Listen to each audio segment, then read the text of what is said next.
Hey everyone, it's day 13 and we're going to be talking about muscle imbalances and why we get them and things that we should possibly do to improve these things, because if left unchecked, injuries can come, a bunch of other things might happen.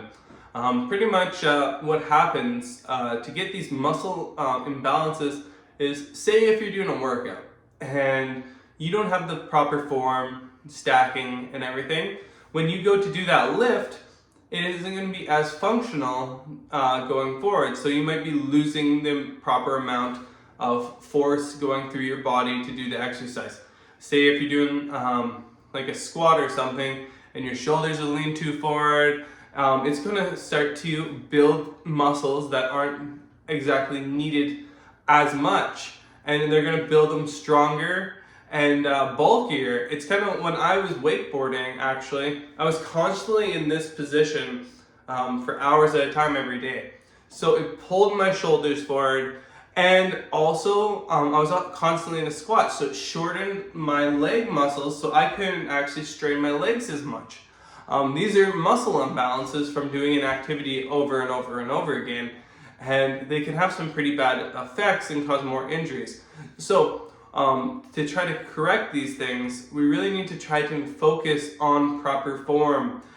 Most of us when we do these things, we don't think about them. It's just something like, if you walk, you don't think about taking that one step forward, the next one, the next one, the next one. No, that's not how it works. We just kind of get out there and do it. It's kind of like if you were to wear high heels all the time. Eventually your muscles would learn, like, hey, you learn this recruitment pattern of, hey, I only need to be walking the most efficient in this actual walking stance with high heels. So when you take those high heels off, now you have muscle imbalances because it's not used to you walking like that. And we really want to try to avoid these situations. So when you're doing some of these corrective exercises, you really need to focus on form and technique.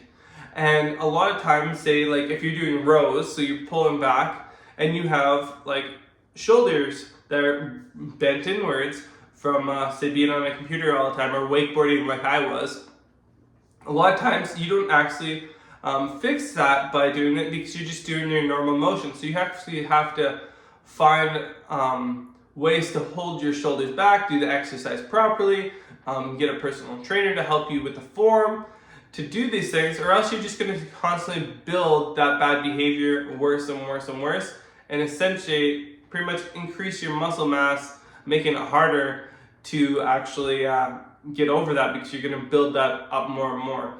So there's proper techniques to doing this, and I definitely suggest, if you're not going to be getting a personal trainer, watch videos, take a video of yourself with the form that you need, and try to adjust this thing. Send them my way, and we can try to overcome some of these things the best we can.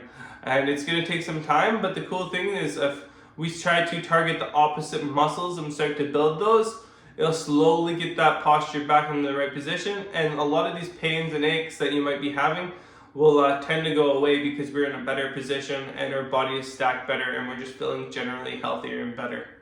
I'm excited to talk to you tomorrow, and I'll see you later, okay? Bye.